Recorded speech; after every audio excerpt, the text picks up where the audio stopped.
Lansia merupakan kelompok yang rentan karena kekebalan tubuhnya pun menurun seiring dengan bertambahnya usia. Berdasarkan data, ada sekitar 10,7% kasus terkonfirmasi positif COVID-19 berasal dari lansia dan sebesar 48,3% dari kasus pasien meninggal COVID-19 adalah kelompok lansia. Hal ini menjadikan lansia menjadi prioritas vaksinasi COVID-19 dan pada episode kali ini kita akan mengupas tuntas mengenai vaksinasi lansia spesial bersama dengan Dinas Kesehatan Kabupaten Malang dalam program Healthy Lifestyle, Let's Be Happy and Healthy People.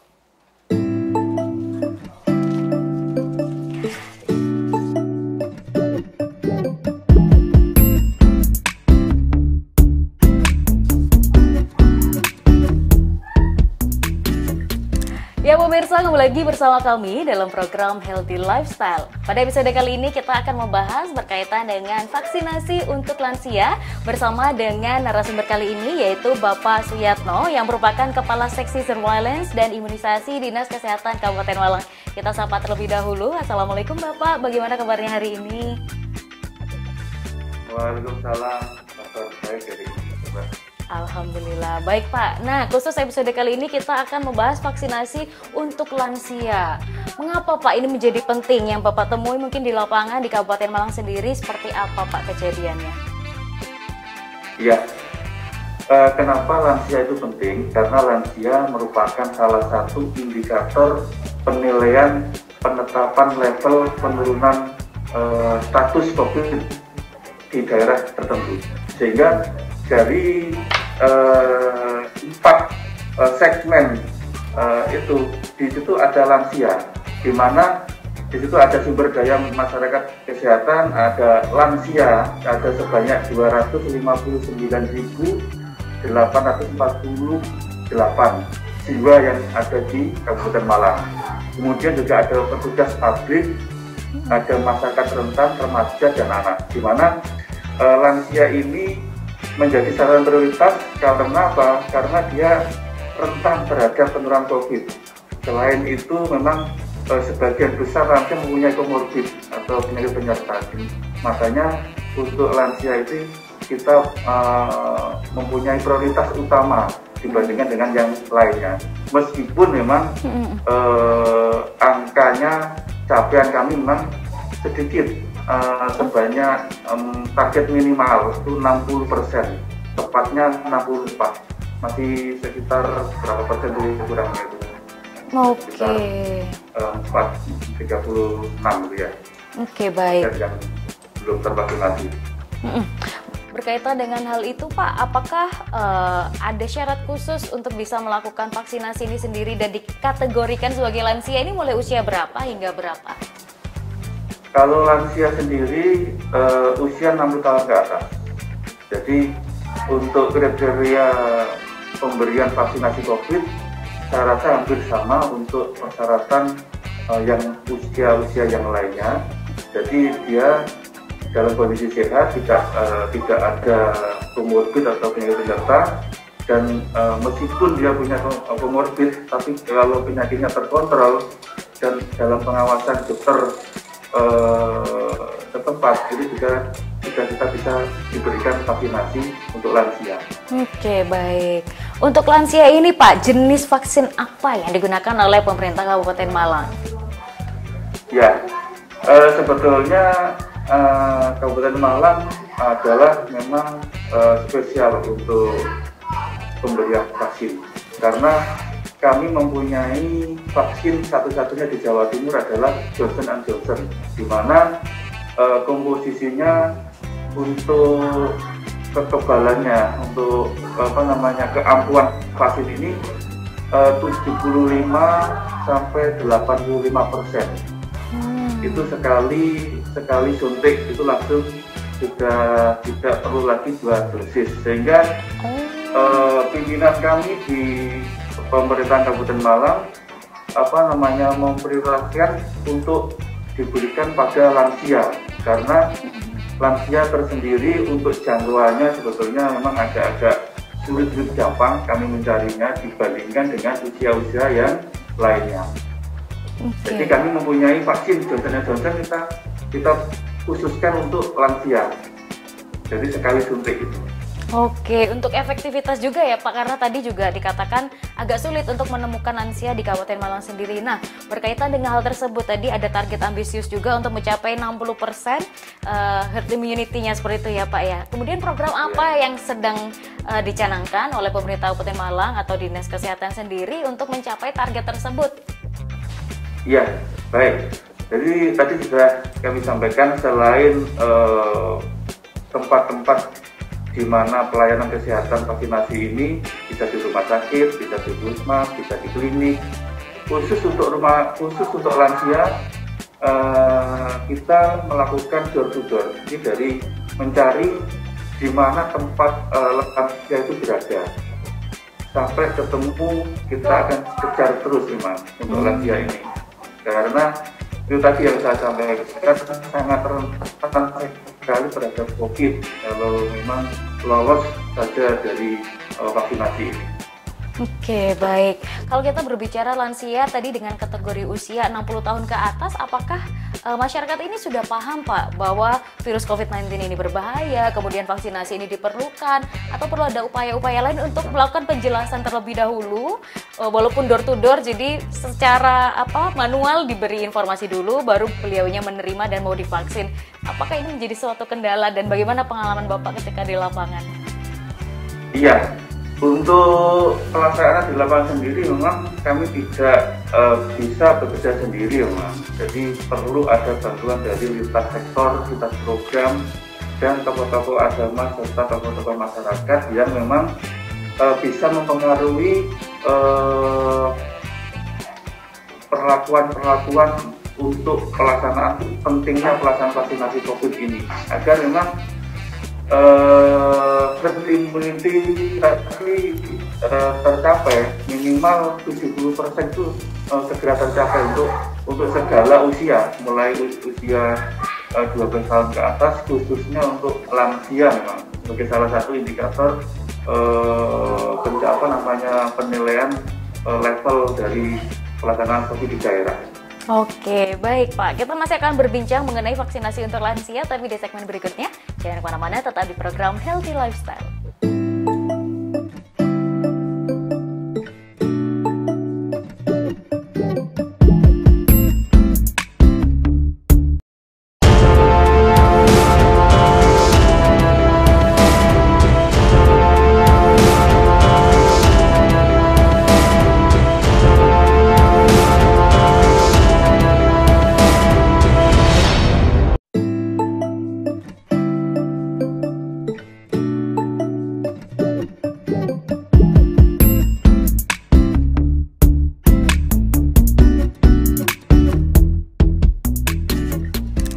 Ya pemirsa, kembali lagi bersama kami dalam program Healthy Lifestyle. Masih berbincang bersama dengan Pak Yatno untuk membicarakan terkait vaksinasi khususnya untuk lansia. Nah, Pak Yatno ini juga merupakan kepala seksi dari Divisi Surveillance dan juga Imunisasi dari Dinas Kesehatan Kabupaten Malang. Kita penasaran Pak, berkaitan dengan data di lapangan sendiri, sebenarnya bagaimana sih tren COVID-19 yang ada di Kabupaten Malang sehingga membutuhkan adanya percepatan vaksinasi ini? Silakan Pak Yatno. Oke, terima kasih. Kalau di seksi kami memang surveillance dan imunisasi, artinya kami bertugas memantau segala penyakit yang ada di masyarakat, terutama penyakit-penyakit yang menular, khususnya penyakit COVID dalam hal sekarang ini pandemi, di mana kasus COVID kita sekarang sudah menyentuh di angka 14.494, kemudian yang sembuh 13.514, kemudian yang meninggal itu sudah menyentuh di angka 956. Sehingga kalau kita melihat angka kematian yang begitu besar, kalau kita lihat 956 itu memang harus ada langkah-langkah strategis yang harus kita lakukan, khususnya untuk yang kontak erat. Kontak erat itu artinya orang yang sudah terkonfirmasi positif COVID. Nah, kita wajib menemukan kontak eratnya itu 15 orang. Nah, dari kontak eratnya inilah yang yang bisa menularkan apabila tidak kita tidak kita periksa COVID-nya, yaitu melakukan tes PCR maupun tes antigen. Nah itu dengan melihat data yang ada itulah kita mempunyai tanggung jawab yang kuat untuk agar masyarakat ini tidak semuanya atau meluasnya kasus COVID ini menyebar kemana-mana. Itu terutama tujuan dilaksanakan vaksinasi COVID. Baik. Angka kematian. Ya. Baik, berarti kalau saya lihat ini tugasnya cukup berat ya Pak, ketika ada satu orang nih sudah terdeteksi beliau terkena COVID-19, kontak erat ini juga Bapak wajib melakukan tracing ataupun screening juga bersama dengan tim untuk mengetahui seperti itu Pak? Iya, betul. Jadi ada 3 tahapan yang memang harus kami lakukan, yaitu testing, treatment, maupun tracing. Jadi untuk testing memang tugasnya tenaga kesehatan kita yang ada di lapangan untuk melakukan testing. Kemudian tracing itu yang melakukan adalah dari tenaga TNI dan Polri. Kemudian treatment itu dari kita, dari pihak dinas kesehatan yang menanganinya. Jadi ada tiga tahapan yang harus kita lalui. Itu termasuk juga menjadi penentu atau kriteria naik turunnya level pada status COVID kita. Jadi kita tidak bekerja sendiri. Jadi relawan-relawan, ada juga tracer kita yang dibentuk sama Babinsa Bipas itu sudah menyebar ke pelosok desa di 390 desa yang ada di Kabupaten Malang.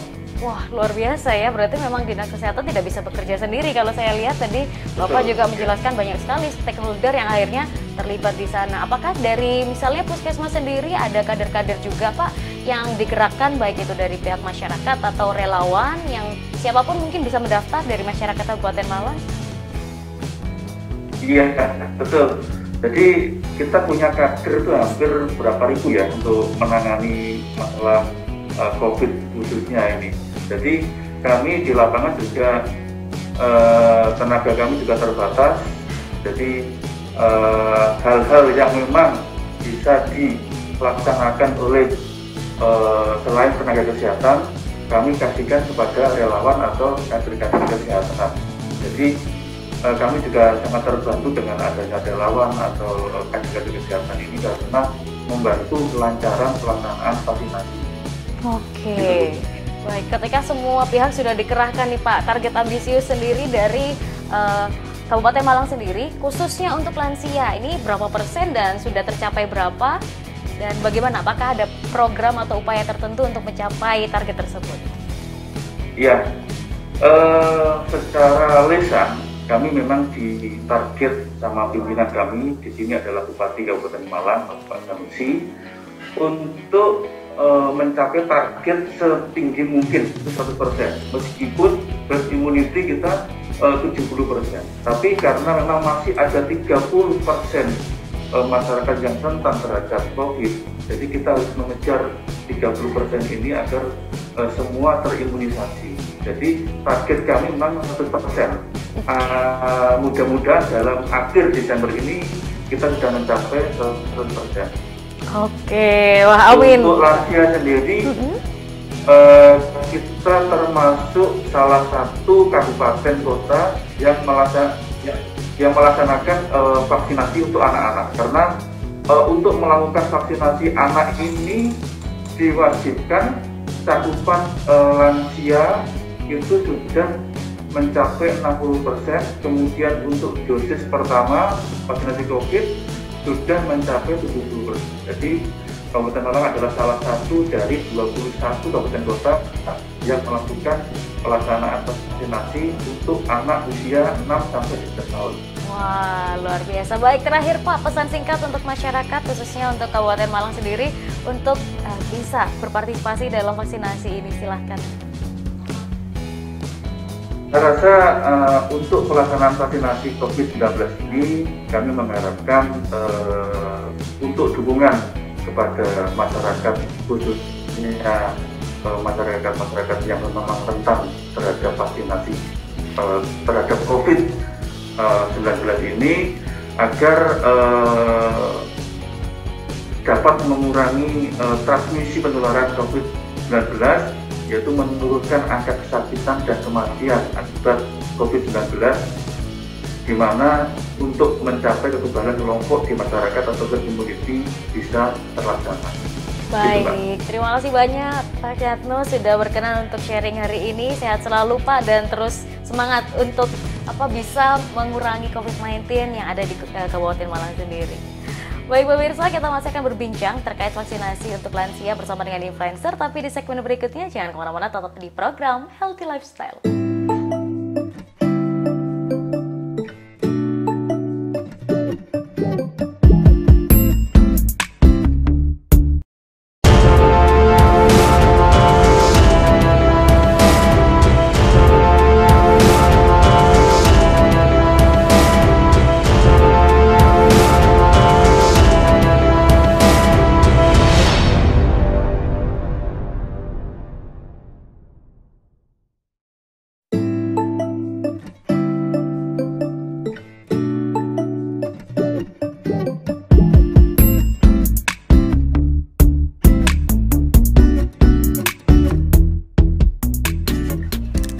Ya pemirsa, kembali lagi bersama kami dalam program Healthy Lifestyle. Nah, pada segmen kali ini kita masih akan berbincang mengenai vaksinasi untuk lansia bersama narasumber kita hari ini, yaitu Dr. Salsabila Gina Anuraga yang merupakan seorang dokter dan juga influencer, dan juga pernah menjabat sebagai Wakil 1 Roro Duta Wisata Kabupaten Malang tahun 2014 dan juga winner Duta Mahasiswa Berencana Kabupaten Malang tahun 2016. Kita sapa terlebih dahulu. Mbak Bila, gimana kabarnya hari ini? Alhamdulillah, ceria, sehat, semangat tentunya. Alhamdulillah. Ini kostum yang dipakai juga saya suka banget, warnanya cerah sekali. Jangan salah, ini jualan saya kebetulan. Bisa aja.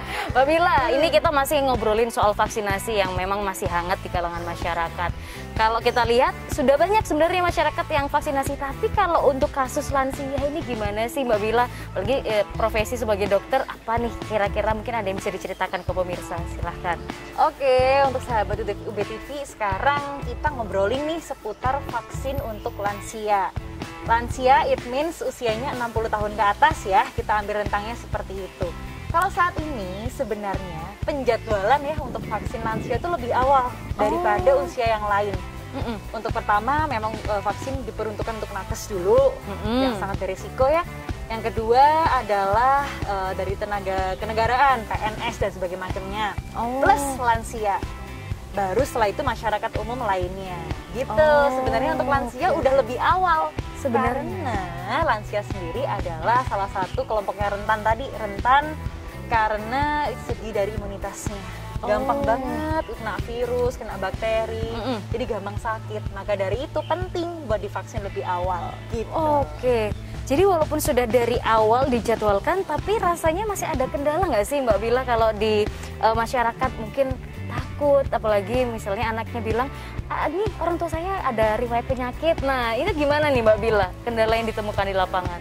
Oke, kalau terkait lansia ya memang banyak kita temuin ya, kadang-kadang mereka udah berangkat, udah sampai di lokasi, bahkan udah ngantri berapa jam gitu mungkin ya, tetapi saat screening, saat tensi dan sebagainya macamnya akhirnya bisa gugur atau ditunda. Nah, sebenarnya kalau mungkin ya sahabat UBTV masih ragu terkait vaksinasi lansia, tenang ya. Kita sistem vaksinasi itu ada screeningnya dulu kok. Screening apalagi khusus untuk lansia, kita ada metode rapuh namanya. Jadi kita lihat dari kerentanannya dulu, apakah dia ada untuk penyakit, kita dari tengah nih ya rapuh ya. Apakah dia ada penyakit bawaan atau mungkin ada diabetes, darah tinggi dan sebagainya macam. Kita hitung itu metodenya skor.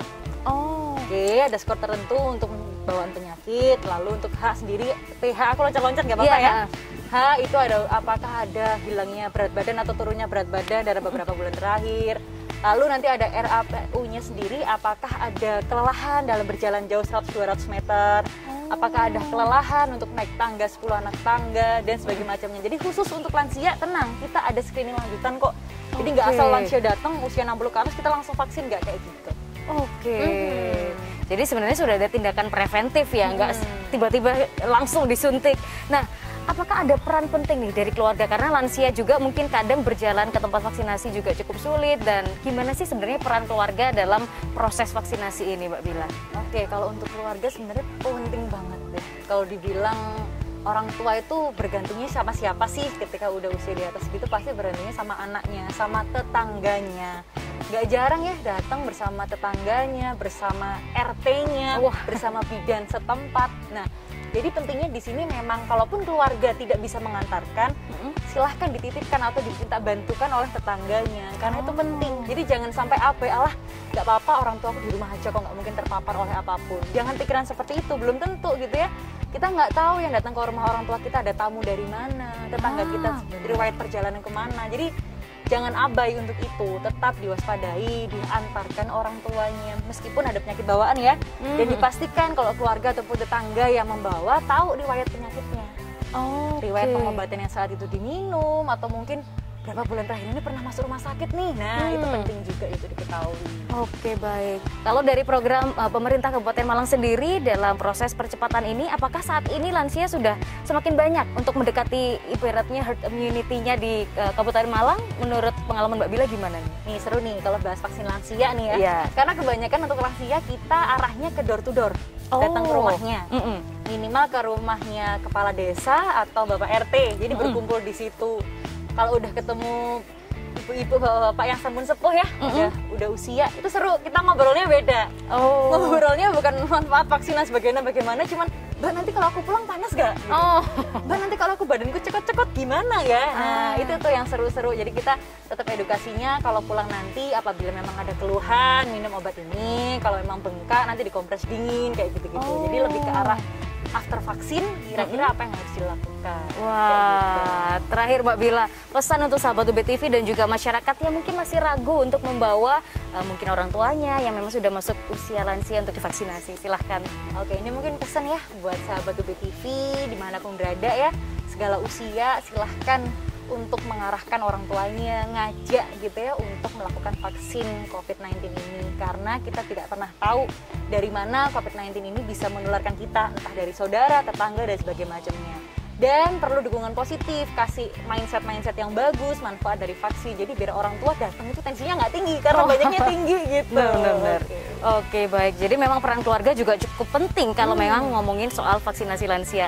Terima kasih banyak Mbak Bila udah sharing hari ini. Sehat selalu dan terus gencarkan program vaksinasi di Kabupaten Malang. Siap. Dan tak terasa pemirsa OBTV, 30 menit sudah kita berbincang terkait vaksinasi untuk lansia. Semoga ini menjadikan edukasi yang membuat kita juga melakukan aksi untuk bisa mengajak orang tua kita atau mungkin ada tetangganya lansia untuk turut partisipasi dalam vaksinasi yang diadakan oleh pemerintah. Saya Khairudisa beserta seluruh kru yang bertugas mohon pamit undur diri. Terima kasih atas kebersamaan Anda dan sampai jumpa.